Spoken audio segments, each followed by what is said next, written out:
नाज़रीन, दादू वेझो गुज़िरियल राति थाणो अमीनाणी जी हद ॻोठ मीर मोहम्मद बुघियो लॻे 3 मोटरसाइकिल सवार फौरन पारां पीरसन हुसैन बख़्श जिसकाणी खां फुर जी कोशिश मज़ामत फौरन पारां डंडा पिस्टल जा बट हणी पीरसन खे सख़्त ज़ख़्मी करे बेहोश करे छॾिया विया।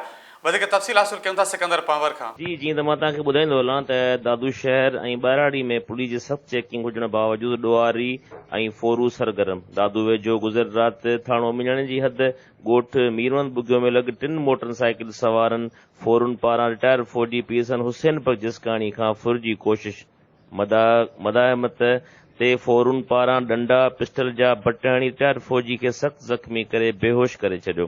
अमीनाणे थाणे ते एनसी रिपोर्ट दाख़िल थियण खां पोइ बि पुलिस वाक़े वारे हंध ते न पहुती। रस्ते वारनि जी इतला ते ज़ख़्मियुनि जे वारसनि अज़ीज़ुल्ला, गुलाम नबी अकबर, हाजी जिसकाणी ऐं ॿियनि ज़ख़्मी खे अस्पताल पहुचायो। ज़ख़्मी उन जे वारसनि इस्पताल मीडिया अॻे एहतिजाज कंदे एसएसपी दादू खां मुतालबो कंदे चयो त बराड़ी तोड़े शहर में अमन अमान जी सूरतहाल सही नाहे, पुलिस पेट्रोलिंग वधाए माण्हुनि खे चोरनि ऐं फोरन खां बचायो वञे, ॾुआरनि खे गिरफ़्तार करे इंसाफ़ कयो वञे। जी